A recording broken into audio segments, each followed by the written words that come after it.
Hey, what's going on, everybody? It's Marcus from tcgdiscussions coming at you today with another video on Blackbeard Note 10. This guy is quickly becoming my new favorite Blackbeard player in the world.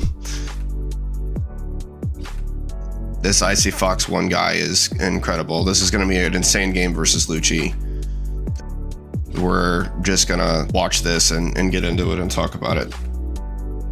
So we've got a play of Spandine here, Spandam, sorry. And then a KO right away. Lucci's gonna have to swing into this.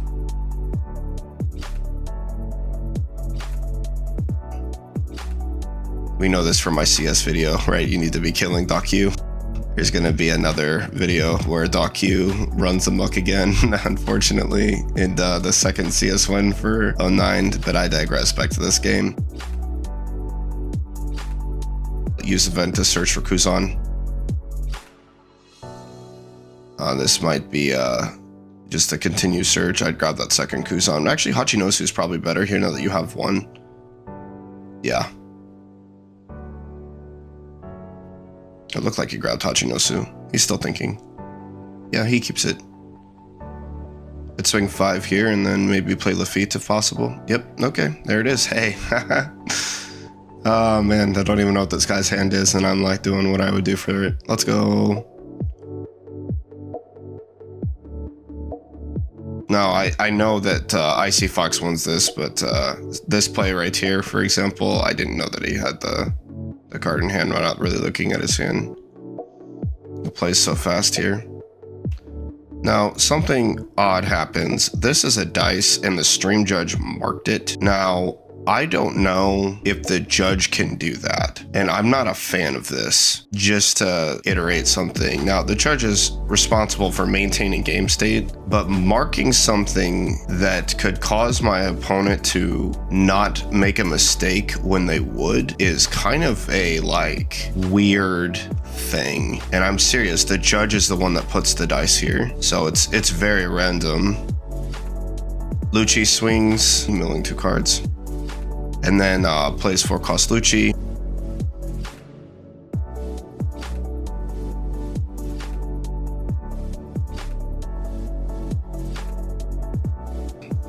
What is it, Dawn back? What is it with people just leaving Dawn on the table, brother?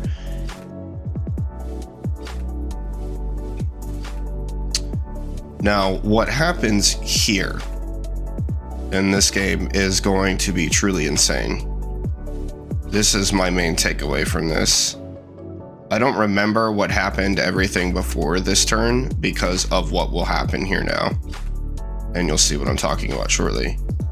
Now, Icy Fox plays the Kuzan here. It's funny that his name is Icy Fox playing this cool Kuzan. But the first time I reviewed this, I caught it. I don't think he pitched, and the dice isn't here. And he certainly did not. Now, this is going to be the most severe punish of this I'll ever see from Lucci. Icy Fox also grabs his neck here. And you'll see what I'm talking about. He understood that he didn't activate it, and he's like, oh boy, what did I do? How bad is it? This is about as bad as it could get, by the way. Spandine uses effect to play Khalifa. Gets a draw 2 filter. Thank God this is at 7 Dawn and not a Gecko play. And then plays Rebecca to bring out a Brook for Christ's sake. My God. So this is far worse than the Dofi board that we had to shore up in the last game. And to make matters worse, it's no problem. And it's no problem for reasons you probably won't guess.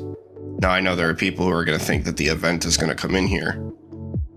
I'm going to spoil it for you. He gets rid of this entire board, and it does not come up.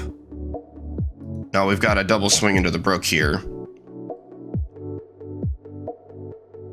If I was in this position, I would not have actually swung at the Brook, I would have swung at the Khalifa because he's more likely to give me the card. Now, if you want counter out of the hand, these are both 5k swings. You're going to get a double 2k on the Brook. or a 2k and a block. He may defend the Khalifa either way. If he defends the Khalifa, then you can probably just attack into it again. Maybe he'll let it go.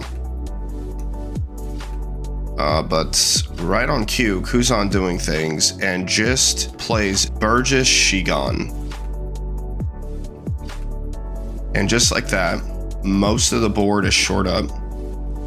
That's super threatening. This is 2000 power. This might as well be the 1-drop Son Gokus from Dofi. And we've got 2 4Ks here. Now these are annoying for sure because there can still be 1 Dawn 5K pinks. And going into 9 Dawn, he can also play Jack. So it could be 5-5-5 play Jack. Because Kuzan tributed himself off, by the way, he played Burgess, and then he Shigans on the 8 Dawn curve, and then plays another Burgess to boot. This is absolutely frightening. I don't know how big those are. 1, 2, 3, 4 stacks, so they're 9s right now. I'm never really able to tell based on the way he stacks his trash. They could be 10Ks right now. For the record, unlike the CS win with Lucci, the 9 cost here is going to be extremely needed. He needs 2 of them here. We got 5. He double countered. Swing 5, take this, play Jack. Now watch this. The whole board's about to die, brother. And this is a tactic in order to get rid of Jack that people need to learn. He should grab the Liberation if he doesn't have one in hand, which I think he does already, which is why he passed on it. He actually, keeps these cards. Now this brook almost has to be let go. You cannot, this 5K swing in a brook, you can't defend it. If you defend this 5K swing here as Lucci, you're not only giving up counter in hand, which is just useless, unless it's like a 2K like Suri that's not getting any value. There's no point in defending unless you're just trying to magnetize another attack to the card. The other issue of countering the card here is just how big the Burgess is. Burgess here, these Burgesses are so big that your 2Ks now actually become a lot more important. Protecting this wide board with just these 4s against this 5 is just way too weak, and Burgess is going to kill them both anyway. And we have Kuzan here to go into Van Augur, and then we have the Liberation on the Van Augur. So for those of you who don't know, this is a very good way to kill Jack. Now this will reduce the Jack by 3, taking him from 11 to 8. However, when you liberate a card off the board, you negate the effect. So Jack's +4 goes away, and it's now down to a 4 cost. It negates the effect of the card first before checking to see if it's a 4 cost or lower to KO, and its reduction is kept even if its effect is negated, essentially making this a -7 because of how the effect will play out after the reduction, and subsequently KOing Jack. That passive effect is just removed. And so just like that, you had a 5 wide board and the event wasn't even necessary. And this is commanding now. Okay, look at Lucci's board. This man's at 2 life left and he's staring down double Burgess Van Augur. These Burgesses are like 10 or 11K. You're gonna have to do damage. There's 3 or 4 cards in his hand. This card is not going to get it done. Furthermore, if he starts playing Teach behind this game can be considered over. If this doesn't frighten you at all for 010 Blackbeard, I don't know what will. You're talking about a Lucci board that was literally 5 wide with a blocker. And look at what we're staring at. It's like it never existed. There's just this piddly Spandine here. We got a 7 swing. He can take this here. Plays Jack. I must have missed a reducer here. KO Jack to draw a card. Now he's gonna draw here for that, and again, just look at how huge his hand is. This event isn't necessary anymore. He can get rid of it. This Teach is gonna hurt super bad. I mean, these Burgess are just completely massive, bro. This game's over. I mean, my God. Absolutely, my God. That Jack is meaningless.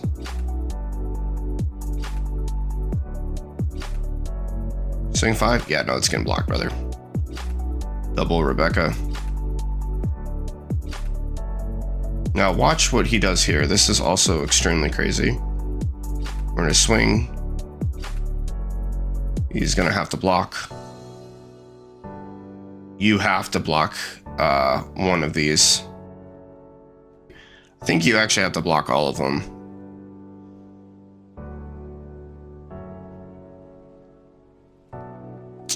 So one, okay, I'm doing the math. this is crazy because we don't know how big they are. So it's kind of like hard to commentate on like what the Lucci player should do. The problem is going to 0 in this situation will basically force the double block, which you want here because you're trying to get a crackback turn, right? Like, so it's whatever. The problem is what happens if there's another teach in his hand, or he can kill Jack. If he can kill Jack with the amount of cards in his hand, this is not relevant. So you should probably give a block, then counter. Going to 0 will spell disaster, and assuredly this teach will probably attack this turn if I'm guessing correctly.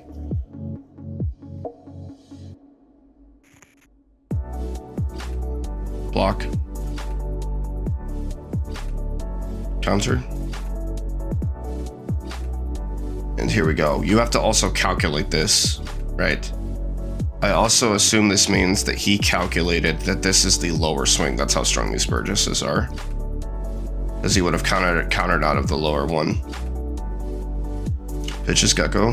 Yeah, pretty useless. Those 8, 10. So 8, 10, 12, 13. Yo. And now we're off to the races searching, man. And we just negate with this block. And now the Lucci is completely and utterly, he swings 5 here, negates, and now swings 5, gets another counter. There's 1 card in Lucci's hand, and he is now forced to go for a game with Spandine, Rebecca, Lucci with 1 life and like 4 cards in hand. Yeah. This is 1, 2, 3, 4. Yeah, ouch. Ouch. And he's like, poke with Rebecca at 22 per game. And just like that, that's all she wrote.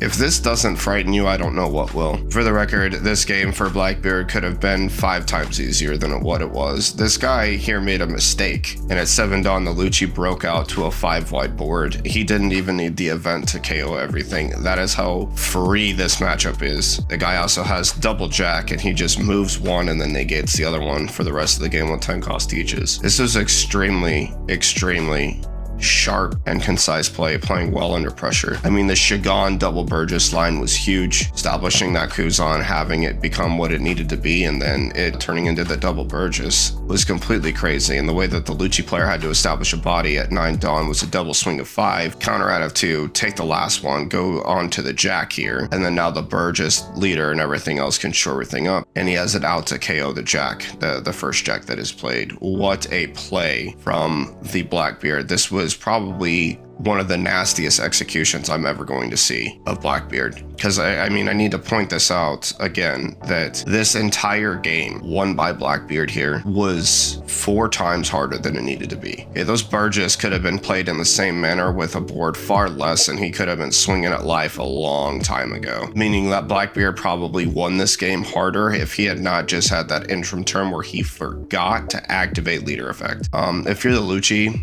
hey man, you took advantage full well of the way the best that you could, man. I don't know what to say. I think he did what he could. The cat fought well, just say the least. There's nothing to be disappointed about in this game. This is just Blackbeard doing his thing and rolling really well. Like there's nothing to say. Again, this is another game where we have execution to play, where there is no misplay. Also, the counter out versus the block with the Rebecca. This is something that I need to point out. The Lucci player there saw that his only out was to keep 3 wide, use the Rebecca as an attacker, and then you have Spandine Lucci go. And this was an incredibly concise play, even though it was probably not going to work, because he recognized, I need to go for game. I'm crisp here. These 2 Burgess and that 10 cost, they're doing too much. So Battle Rebecca came to play today, and unfortunately she was not enough. What a very good win for Blackbeard.